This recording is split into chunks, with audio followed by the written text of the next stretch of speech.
itu adalah reformasi tonggaknya adalah kasus 27 Juli. Tidak ada reformasi, tidak ada anak tukang kayu jadi presiden. Songong amat ya. Iya kan? Anak tukang kayu, soal sekarang songong, cucunya juga songong, ya kan? Nah, itu lain kejadian. El, kita nggak dewasa gitu loh. Kita masa terus dendam aja, melihara dendam tuh nggak ada baiknya itu. Dan merasa kita yang paling hebat, nggak ada yang kita yang hebat.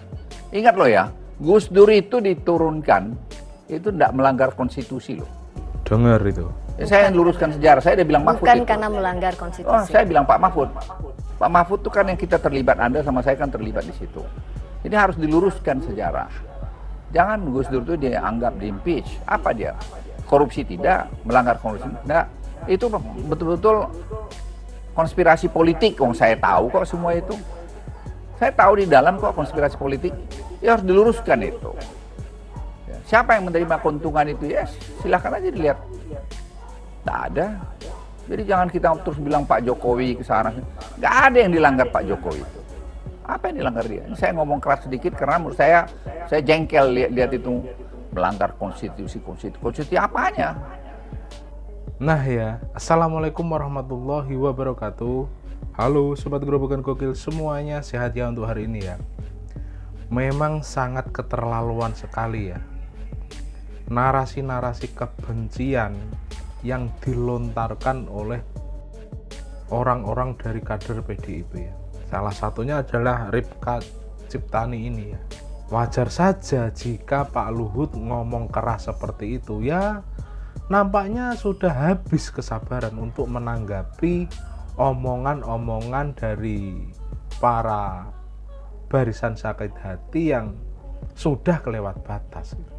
Nah, seperti apa sih statement Pak Luhut selengkapnya? Langsung saja ya kita lihat video lengkapnya berikut ini. Kritik itu boleh. Sebenarnya kritik itu harus. Tapi jangan kritik itu jadi destruktif. Betul. Harus ada latar belakangnya. Kita senang kok dikritik. Itu anak-anak muda di kantor saya itu apa semua setuju sama saya? Enggak juga. Banyak yang saya omong-omong itu sebenarnya hasil diskusi dari mereka. Makanya saya suka sebutkan, ini kan kerjanya si ini, kerjanya si Firman, Seto, Rahmat, Tinggi, semua kan disebutin. Semua disebut ya. Tapi yang tanggung jawab kan saya. Itu kan bicara. Jadi saya terus terang ada profesor-profesor bilang presiden abuse of power dengan itu. Nggak benar itu. Sama sekali nggak benar. Ini kadang-kadang saya lihat banyak itu, maaf ini, yang guru-guru besar itu, maaf sekali lagi, main omong aja. Iya, benar Pak. Cerita di baliknya itu harus paham. Jadi kita bangun negara ini bukan seperti balik tangan, tidak. Dan saya tidak melihat Pak Jokowi asal nyinyir aja. Lagi berhenti dari wakil presiden, siapa yang nunjuk? Nggak pernah namanya, saya udah pernah ngomong itu di mana. Nggak pernah Presiden Jokowi itu bilang misalnya ke saya, Pak Luhut ini gimana Gibran supaya gini-gini atau nggak pernah. Itu berjalan, ya menurut saya itu universe punya skenario tuh, menurut saya. Tuhan punya skenario. Ini tanya Pak Prabowo. Ya Pak Prabowo bilang ya saya kumpulin koalisi, saya kasih kertas kosong, suruh nulis nama, semua aklamasi milih si Gibran. Terus saya bilang sama Prabowo, setelah ketemu dia datang jenguk saya bilang, "Wo, itu tuh dengar sendiri kan, dia nggak bisa umurnya." Kenapa masih nyalain Jokowi? Udah bang, kita judicial review aja. Aku udah partai ada berapa orang, 4 atau berapa judicial review. Kenapa nggak boleh? Dan menurut saya logika saya ya. Tapi kalau Pak Jokowi untuk mengatakan nggak pernah. Jadi saya saya bilang, kenapa kearifan di para guru besar itu tidak ada gitu. Ya bukan membuka luka lama ya, tapi supaya kita belajar ke depan. Jangan terlalu cepat-cepat untuk terus blame orang. Menurut saya nggak elok itu. Pak Luhut, Bu Mega pernah bilang bahwa tahun 2001 itu yang ngajak Pak Prabowo pulang ke Indonesia, Bu Mega. Tapi di buku sahabatnya Pak Luhut, bahwa yang ngajak Pak Prabowo pulang ke Indonesia itu Pak Luhut. Dan Pak Luhut yang ngurus pasportnya gitu. Jadi yang benar Bu Mega atau Pak Luhut yang ngajak Pak Prabowo pulang ke Indonesia. Saya jangan diadu-adu lah. Okay. Ya, saya nggak tahu, mungkin bisa aja Bu Mega minta datang. Tapi yang cerita yang saya tahu, yang saya kerjakan, adalah satu ketika pagi, saya waktu duta besar di Singapura, sekretaris saya namanya Emily, orang Singapura, datang, dia bilang, Ambassador, you have a very important guest from Jakarta, General. Saya bilang, who is the General? Emily, saya bilang. Oh, he's very famous general, I don't know, I forgot his name gitu loh. Terus saya pergi ke bawah, nah, saya lihat Pak Prabowo ada di bawah duduk, baru darat dari luar. Misalnya, Wok, gimana kabar? Wah, kamu dari mana gitu? Dari Jordan Bang gitu. Oh, kita ke atas yuk gitu. Saya ke atas kantor saya. Terus saya bilang, pas sudah makan siang, kita makan siang aja dah. Makanlah kami restoran Jepang itu di mana, di Wokuti dia di Singapura. Kita berdua ya bernostalgia lah. Ya nostalgia. Terus dia bilang, Bang aku nanti minta tolong gitu. Apa Wok? Ini kan Prof. Cum panggil Pak Sumitro itu, kami Pak Cum. Waktu kami sekolah di Jerman dulu, panggilnya Prof. Cum. Sekarang agak sakit, sakitnya agak ya gimana lah gitu. Paspor saya ini udah mau habis. Saya udah 3 kali minta ngadep pada dubes kita di Yaman. Jadi Pak Luhut ya yang berperan selama ini ya? Kalau bisa diperpanjang Bang, supaya aku bisa ke Indonesia. Tapi kok ada yang ngaku-ngaku? Direktur kepala imigrasi. Saya. Katanya, ini kau nih Pak Prabowo ini paspornya perpanjang ini gitu. Oh siap Pak, siap. Tapi ini dia bilang ya ini harus minta izin Jakarta gitu. Kenapa mesti minta izin? Saya apa? Ya, duta besar, apa? Berkuasa penuh, apa? Luar biasa, ya udah. Kau bikin aku tekeng, saya bilang gitu.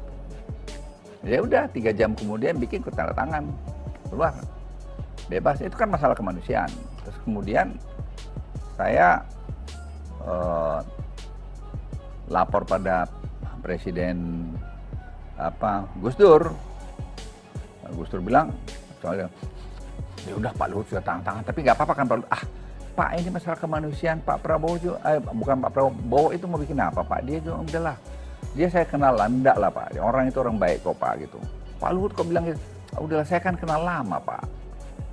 Ya Pak, beliau cerita sama saya, nggak ada yang menerima telepon dia selalu dari Jordan itu Pak. Kan kasihan Pak, masa mau dibiarkan begitu stranded Pak?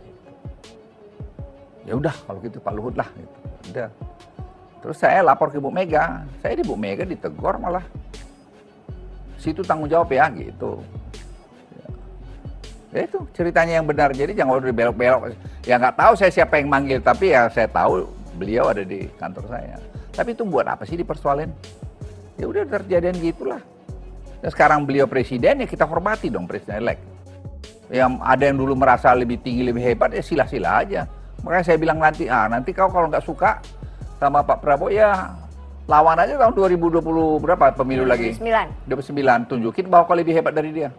Ya, Pak Prabowo juga 3 kali kok. Dia juga nggak marah-marah, ya marah terus kemudian dia biasa. Iya. Kita jangan move on dong. Masa terus-terusan mau marah-marah terus? Sudah presiden terpilih, semua dunia udah ngakuin. Apa lagi? El? Iya. Kita nggak dewasa gitu loh.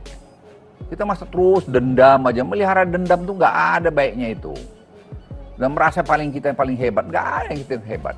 Ingat loh ya, Gus Dur itu diturunkan, itu nggak melanggar konstitusi loh. Ya, saya luruskan sejarah, saya udah bilang Mahfud Bukan itu. karena melanggar konstitusi. Oh, saya bilang Pak Mahfud. Pak Mahfud itu kan yang kita terlibat, Anda sama saya kan terlibat di situ. Ini harus diluruskan sejarah. Jangan Gus Dur itu dianggap di-impeach. Apa dia? Korupsi tidak, melanggar konstitusi tidak. Itu betul-betul konspirasi politik. Saya tahu kok semua itu. Saya tahu di dalam kok konspirasi politik. Ya harus diluruskan itu. Ya, siapa yang menerima keuntungan itu? Ya silahkan aja dilihat. Tak ada. Jadi jangan kita terus bilang Pak Jokowi ke sana. Nggak ada yang dilanggar Pak Jokowi itu. Apa yang dilanggar dia? Ini saya ngomong keras sedikit karena menurut saya jengkel lihat itu melanggar konstitusi apanya? Itu yang ngomong-ngomong itu datang ke saya lah, saya jawab itu.